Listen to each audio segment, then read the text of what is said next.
Alex. Lauren, how are you doing? I'm good. How you doing? I'm absolutely fine, thank you. I've got the sunshine here, which is really nice and makes a change. Yeah, So I mean, I guess congratulations. I'll go Sorry. ahead. I was going to say congratulations on the Novice because I thought it was absolutely fantastic. Thank you. It's been a long road to get to this point. So it's great to have people responding positively, you know. How long has it been since you essentially first had the idea to getting it to the screen?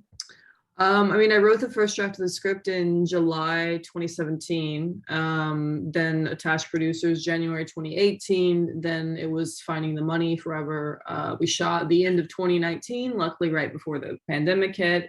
Post-production was 2020, a lot of it in my kitchen, you know, as the world felt like it was ending. And then Tribeca was June 2021, came out at the end of 2021 for the US. Now it's in the UK. So it's like a long journey. It's almost 5 years actually, which is insane to think about. It sounds like you've kept a mental diary all along the way. Yeah, I'm goal oriented and have like little check marks to kind of evaluate. So I believe you were a rower yourself when you were at college, so I wondered how much you drew on your own experience for the film. I mean, quite a lot. It's because I have a whole first career in post-production sound. And when I made the decision, it was November 2016. I was like, I'm going to transition into writing and directing. And at that point, it was really a matter of, okay, well, what is going to be my first film? What's the sort of thing that there aren't already 500 of them, that this is a story that I can tell that no one else can? This is something that is, you know, that I want to see. And I was a collegiate rower. I did all 4 years, and kind of like Alex in the film, I walked on, had no idea what I was getting into. And it consumed my entire life. And, you know, we were practicing 20 hours a week, woke up at 5 a.m., 6 days a week for 4 years. Then I was also doing, you know, double majoring. I was working and or interning every semester in summer. I was doing 2 honors programs. I was volunteering. I was super active in the film club. Like, I was extremely overextended and exhausted. And by my senior year, I remember specifically, like, I would wake up in tears because I was just so tired. And I couldn't quit. Like, I wasn't going to let myself quit. I wasn't going to let myself take it easy, you know, fake an injury, do whatever, like, hear all these stories, you know, people do things. I couldn't do that. And so I was just like, I just have to survive until I graduate. And I was counting down the days, and it was rough. And then one day it ended and it was over. And there's this like huge kind of gaping void afterwards. So, you know, that's something that was in my mind for a long time. And I think incredibly character building, you know, as we say. And so, yeah, when I was thinking what could be my first film, this was like the logical sort of thing. There aren't a lot of rowing movies because they're very difficult to shoot. I also think that rowing actually looks like very graceful. I think it's very, it's actually, I feel like people, oh, rowing looks so beautiful. When you watch a race, when you watch a regatta, it looks serene, but I can tell you the people in the boat are dying. Like, they cannot feel their legs, their vision's probably tunneling, they're probably about to throw up. Like, it's horrific. And so I wanted to make a film that was the subjective experience of what I experienced, which is a lot of pain and terror and all of that. But also try to capture some of the beauty. So I would say that, you know, everything that happens sort of in the film, like all the messed up stuff, is either stuff that I experienced, I saw my teammates experience, or I've talked to rowers about. And then, you know, the more emotional kind of moments are actually pulled from a lot of breakups. You know, from the first draft of the script to when we shot the film was about 2.5 years. And in that time, I went through a lot of life changes. And every time I wrote a new draft of the script, I would write those things kind of into the script in a way. So the film, you know, it's very much inspired by my own life, albeit different portions of it.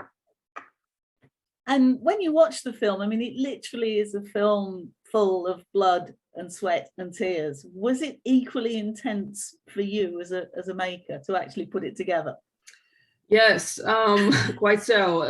The shooting the film, I hadn't probably felt like that exhausted since I was in college, like trying to survive probably. But yeah, I mean, my first week was water week as a director, and it's a lot of people, children, animals, and water are the 3 worst things to shoot with. They're hard to control. It's like if you think about shooting on, you know, a road, you're shooting a car.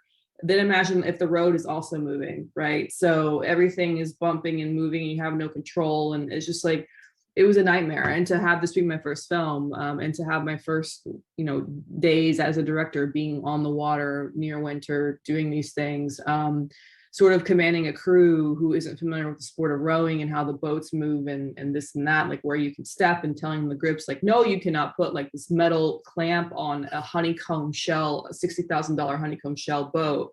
You can't step there, your foot will go through, like you can't drive the follow boat this fast or this whatever, because you're going to swamp the boat and it's going to sink, like those kind of things, like just trying to survive.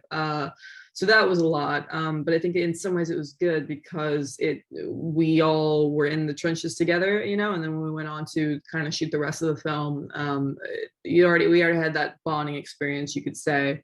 But I think the most brutal thing for me actually was post-production, because we ran out of money, like shooting the film. We sort of were like, we just get the shot on a hard drive, and worst case worse, I can start editing myself, which I did because we ran out of money. That's like sort of why I started. And then the pandemic hit. So being in my kitchen, like working on this thing, my roommate's like behind me, like cooking dinner, and I'm having an existential crisis trying to figure out this film and like what's going to happen. And I'm working kind of in isolation. I know it's like, no idea if film festivals are going to exist, if anything's going to exist. And that was really brutal. I think post-production especially felt like I had an Alex Dall 2.0 experience, like I went a little off the rocker there probably. And the sad is like the roughest part about it too is not knowing if it's going to be worth it at the end, but you really have no control. It's like all you can control is the work that you put in. So before you made The Novice, and indeed you made a short film before that, you were mainly working in sound editing. So I'm actually wondering if, having gone through that whole experience of directing a film, would you actually want to do it again? Absolutely. I mean, I wanted to be a director since I was 15. I saw Kill Bill, and that movie really changed my life, but I went to college and was kind of hit with imposter syndrome, what I now know as. I was a redneck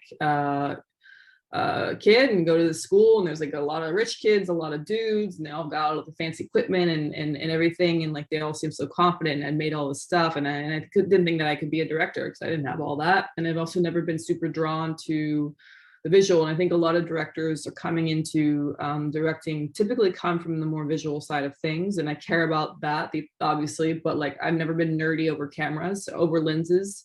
And those are the things that people tend to get nerdy over. But I found post-production and then found sound and loved that. And I think it's this whole world that people aren't really thinking of, because sound is half the cinematic experience. We see it and we hear it, and people aren't thinking about sound as a tool, logistical tool, creative tool, all of that. And, I made a whole career in that, but it ended up being a really unique education because inadvertently, I worked at a pretty high level. And so I got to work with a lot of my heroes, actors, producers, directors, editors, whatever, see how they all work in a room, how they work together, see how a director directs the actor. And when the director couldn't be there, I was getting to direct these actors, some of whom I'm watching since I was, my whole life. And suddenly you're in the room with them, like as a, not, I wouldn't say an equal, definitely the actor was superior to me, but as something. And, that gave me a lot of confidence. And I also kind of saw the behind the scenes of how these films are made, and I had this realization that everyone working on these huge films aren't necessarily creative geniuses. Most of them aren't, right? Most people are just normal people, and then there's some idiots. And I was like, hey, maybe I can direct this. So, went into that. But the idea going into making this film was to make something that would allow me. I had one of my goal with this was to be able to make a second film. So that's why too, it was like, I have to put everything into this. I have to, we don't have money. All I have is my blood, sweat, and tears, like that's what I can offer. I can give my labor, I can give my love, my obsession to this project. Because you really only get one first film, and this is sort of my resume going forward, One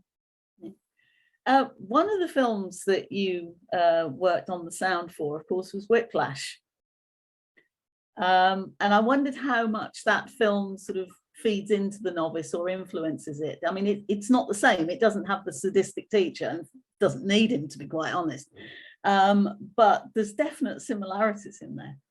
Yeah, I mean, I loved Whiplash. Like the thing is, watching a lot of films before the sound is done, it's hard to get a sense of what they are. And I remember watching that film and immediately loved it. And I love all those films that are the obsessed artist films about obsession and those kind of things. But the thing that I wanted to do, you know, like you just hit on this, is like with Whiplash, Black Swan, with any of these films, there tends to be this external force pushing on the person. There's the instructor, there's the mother, there's the coach, there's the, we're going to go to the Olympics, we got to win the big game, we got to do whatever. And as someone who is very ambitious and is sort of like driven, I'm not driven by external things. Like I'm not someone who goes to a spin class and like gets motivated by the instructor yelling at me. I find it quite irritating, actually. Like if I'm not going to do it internally, it's not happening.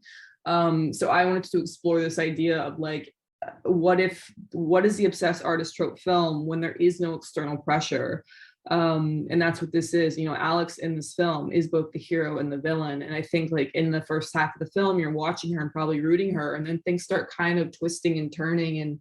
And probably for the second half, you know, it's a mix of like wanting her to stop and wanting her to continue and like achieve this thing, which is intentional. And I think too, like this idea of exploring the internal drive. Film is a visual and sonic medium, right? Like it's not a novel. You can't say like, this is what the character is feeling, this is why they're doing this. You have to put it on the screen. And that for me dictated the kind of, you know, the stylistic choices, because anyone who sees this film will see that it's not quite what you would think of when you think of a quote unquote sports movie, but that's because this is not a sports movie. It's a film with rowing. It's not a film about rowing. It's really about grit and ambition.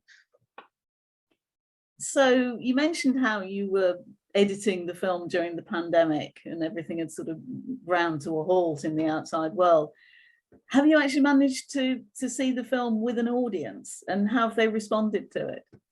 Yeah, I mean, the first time I saw it with an audience of more than 2 people, you know, like in my living room, was Tribeca, the premiere. And that was the first big festival kind of back. I mean, they were doing outside screenings in New York, which is the ideal scenario, but it was actually really cool to see it with people and to hear, you know, the things that they were laughing at, that I was surprised by, the things that they were sort of, there was a guy behind me that was like gasping at a certain point, like that was all great. And then there's a couple festivals too I've gone to, and when it was out in theaters in LA, I went with some friends too. So I haven't seen it with an audience, and it's different. I mean, it's great. Like, I think that's the one kind of sad thing about the you know, theaters being less of a thing. You know, there's benefits of streaming. There's more like mid-budget films and things like that. But there is this communal experience of seeing a film in a dark room with an audience, and you're all having this experience at the same time, and you're all like gasping and breathing and sort of on edge, and there's tension in the room that I think is actually really brilliant. And I love that aspect. Yeah, it's been great to see it with audiences.